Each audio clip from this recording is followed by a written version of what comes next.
If you've been listening for any amount of time to this podcast, I don't sound as slick as you think I do. Neither does Josh. And I probably speak way more than you actually hear because Josh helps me be concise on these things. The power of editing. Oh my gosh, people. It really matters. And if you've enjoyed how these episodes flow, it's because Josh just had a hand in that. The quiet hand of influence right there. So today we're going to talk about the power of editing. Today on Curiosity Continuum.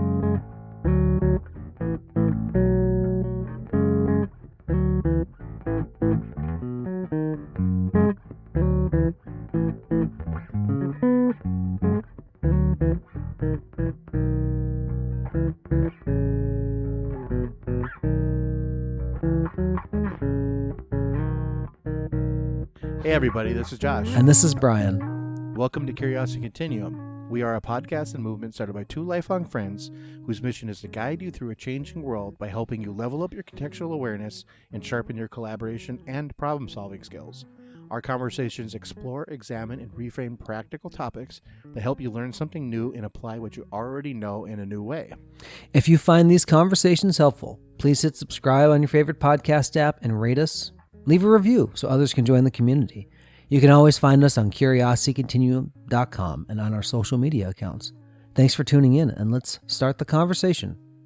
All right, Brian. So you kind of alluded to this in the beginning, but we're going to talk about editing and probably kind of specifically the power of editing in this podcast and maybe the power of editing in your everyday life because there is a lot of things that benefit from you editing either yourself, your thoughts, your ideas. But this podcast, that was one thing that you and I really didn't know. I mean, you knew more about the editing and all that kind of stuff just because you hung out with those type of people.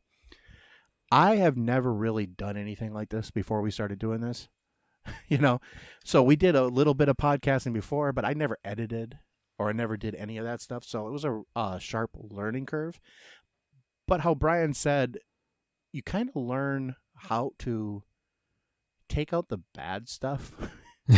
Or it's not even the bad stuff. It's just the stuff that when you are having a conversation with somebody in real life, it flows nice. You talk to each other back and forth. The dramatic pauses don't really matter that much. But when you're listening to it, it doesn't make for interesting content, right? Well, yeah. For those of you, we've talked about this before, Josh and I were absolutely terrible when we first started. We had to figure out all the stuff, right? Everything. Because you realize how many times did we record the first episode? 5, 6 times. It's embarrassing. It really is embarrassing. And you'd oh, you mean just as Josh and Brian, how they always talk? Look, we've known each other for decades, but to find our cadence on podcasting, it took time. And it took Josh kind of going back and listening. We had the benefit of somebody who was editing that actually knew what we were trying to do in the moment, which is good because they can go back and fix it. People have a great career as editors because they capture the spirit of what's to be said and it comes through. There's an old saying in movies or in motion pictures is that there's the movie that you write, the movie that you shoot, and the movie that you edit. There are 3 different versions of it. And they are very different. The reason why it is because those dynamics change. There's a lot of power in the editing suite because what it allows you to do is actually go back and reevaluate something and rethink it. Right. Because editing doesn't really happen in the moment. Now, there are those things if Josh were to let loose a tirade of Gordon Ramsay choice words, which it does not happen ever. No. There'd be somebody with the 5-second delay. Okay, bleep that out.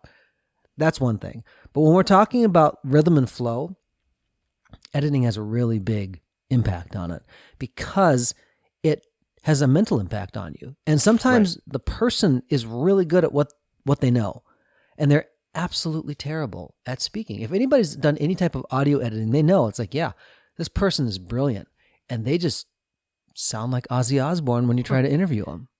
Yeah, and we've grown in that sense, and I think that a lot of people would if they spend as much time in front of a microphone, because you start hearing yourself. For example, what I do and what Brian does is we record this together, and then I let it sit for a day or two before I edit it.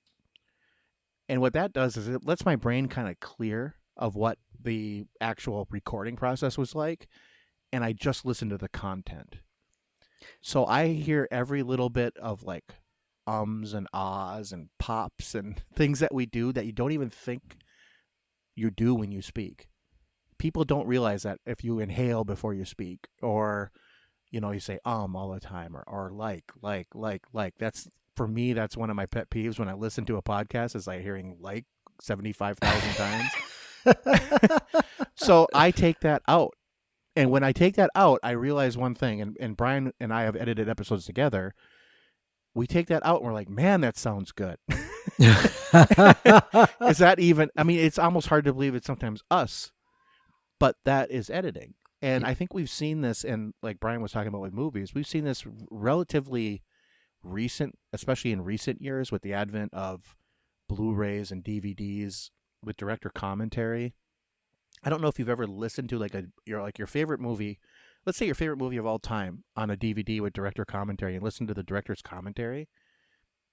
It is interesting to listen to, like, when they say, oh, we used to have this, do this, this, and this, but we took that out. Yeah. Or we changed this because of this, or because of time allotted, or it just didn't flow. And so if you listen to that, you kind of understand what we mean by editing, because we literally are taking out things for the power of context. And realize that when you have the liberty to be able to go to look at something after it's been recorded, and it's not like out there in the open, just live and in person, because we record live, but we have a chance to kind of like, maybe that didn't make quite enough sense. Sometimes Josh and I will get into the weeds, and we follow ourselves just fine, but not everybody listening does. And we're like, okay, how can we bring people along the journey? I wish we had the luxury in our life to kind of be that circumspect on something, to come back and look at it, because you would change something about it. There was a great term that Ron Block from Allison Krauss and Union Station used once. I've had the privilege of playing with him in a few different contexts, and wonderful guy, super intelligent, and I mean, world class at what he does. And when he talked about the recording of anything, he said, you stand under the humilitron. He said, pretty much. The recording doesn't lie. Like, as much as you may think that you executed that perfect. And Ron, he's a masterful technician, and it serves what he wants to say musically. And I've watched this man from a very short distance play and watch what he does. And it's like, those things were born out of him listening again and again and going back and correcting things. And he got better at it, because he's like, I don't like when I do that, so I'm going to change this. And how can I make this better? Those little things make a better product in the end. There's a reason why books aren't published, and it's like, I just came up with this like this weekend. It's awesome. Right. That's called social media. And if you plan social media, it's really not. But a lot of things you don't have that luxury to do. And I'll tell you what, I've gotten better. I can't tell you how many times I've said or something like the one thing, and it's not the one thing. And Josh has called my attention to it. I'm going like, Josh, this is terrible. He goes, I know, I made you sound better. But you have to be aware of it. So someone with the power of editing is not only be able to communicate the spirit of what you want to do, but when somebody hears like the before and the after, they realize like, I can become better. Because the intent of editing is to make it what you want it to be like. Yeah.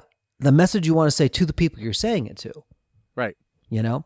I'll say this. So when we have listened back to things before, sometimes we realize that not everything that we wanted to say came out right.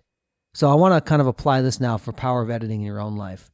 You may have written an email. You may have written something, or you've tried to say something. It's okay to take a moment to pause and consider. Some of the best emails when you hear from coaches like, I understand that you're mad as you know what toward this person. Write that email, scathe it all over the place, and then sit on it for a week. And then maybe delete it after a week. I mean, I have done that with text messages where I have written something like kind of snide and kind of like, and I'm sitting there typing it out, and man, I'm just thinking to myself, man, this is going to be so gratifying when I send this to this person and I'm going to be, oh, this is going to be great. And then I look at it and I'm just like, no. And I just delete it. I'm like, I'm not doing that. But I got that out, you know, and I mean, only I know, and my iPhone knows that I was going to do that, you know? The power of editing is also the power of restraint or constraints. Right. So, like if a river overruns its borders, it's called a flood. Like, right. That sounds kind of dumb, I know. But really think about it. If with this, what is it that you actually want to communicate? Because there's many different ways to do it. And there's not a right way or a wrong way per se. There's just a different way, which I think is fun because you could say things 25 different ways and you can get the same point across, but other people would hear it differently. No, I think that's a good point, Brian. I also think that with the power of editing, it's also the power of being concise. It's the power of taking something that is larger to explain and shrinking it down to be smaller so that everyone can understand it in the same context. And the way I look at language is the less you speak, the more you can say, because it's not taking this person forever to digest what I have said to them. Mm-hmm. You know, they can get it right away because I'm not using these huge, big words and I'm not just being this ego, person here, just trying to impress the people how smart I am. No, I hear you. And there's a different audience for different things. Right. So you know what? Okay, I want to rewind. That's going to be kept in because this is a story about editing. But when you, as a person, go through the revision process. So recently, like my wife has been going through a certificate class for trauma storytelling, very related to everything she does for her art business, Mosaic People. It's telling stories of redemption out of brokenness, and every human being can relate to that. When you start talking about that, part of the class is her telling stories from her life and then hearing feedback from others on how to maybe interpret that, asking questions, right? And it kind of invites people in. And every subsequent topic, it's like, man, how do I do that? Now, when I've been her general editor, yes, I'm saying that I'm general editor on those things because she has the content and the intent, and I will rework something. And I try to preserve as much of the language that she uses. But I said, what if we move this thing here? What if we move this paragraph there? What if we move this around? Right. And sometimes there's some resistance. And she goes like, yeah, but that's changing what I'm saying. I go, I'm not changing it because I think what you said was bad. I'm asking you to evaluate because not everything you said was equally important. Let's go through. Was it clear? And if it wasn't clear, let's clarify if you want to keep that in. Are you trying to say this thing over here that you've made it your baby, but the problem is it spoils the intent of the rest of everything? Like, let's remove that. That's part of it. And there is a humility aspect when you put your work under the knife of somebody who's going to edit or revise or evaluate, because guaranteed there's something you can change. Oh, yeah. And that's life. Life is taking that feedback and changing. Whether you change for the good or for the bad, that's up to you. But with creative endeavors, people do get, it's you personally out there. So people do tend to take any kind of criticism personally, which in a way you shouldn't. Like Brian always said, don't make anything your baby because it's okay. It's okay to be different. And maybe you want to keep that. For example, with this podcast, we take criticism. We don't always change because of it. Sometimes we just feel it's not a valid criticism, or it's valid, but it's not something we're going to change. And that's something with editing that we do too. If we're thinking that this is going to be good or bad, or we're just going to cut it out. I mean, there has been jokes that we have done or stuff we have said that we laugh at hysterically. And then when I'm editing it, I'm like, nobody gets this. Except us. We're just taking it out. Yep. And we take it out, and you know what? Podcast is way better for it. Totally. Yeah. It's but if I was, or Brian was, if we were intent on keeping that in there just because we looked at it like a personal thing, a personal attack, on somebody or whatever, nobody would get it. I think the listener would suffer. And I think eventually it would degrade our message of the podcast. Right, Brian? Yeah. We have the power. We always say launch out onto the loop. And we always take a moment to loop back to what we said to say, does this make sense? Some episodes that we record, we may wait on for months because we want to create a purposeful arc for everybody to follow. And that's a lot of shared content planning. And Josh is going, okay, here's how this slots into that. There's a lot of Tetris that goes on. I think what you see on the finished product that rolls out on Mondays at 12:01 a.m. on platforms worldwide, there's a lot of thought that goes into it. And there's a reason why when you pick up any book that's written by somebody, it says, I'd like to thank my editor. Why? It's because it forced them to be better. Be brave enough to have yourself go under the microscope and be open to editing things back and forth, whether it's something that's going to say something you already know better, or it might be like, I need to take that out and rephrase it. That's good. That means if you're getting better, it means that it's benefiting other people more. And that's a good thing. Yeah. And I think this is a great place to put a comma here, huh, Brian? Yes. So, until next time, this is Brian. And this is Josh. For Curiosity Continuum.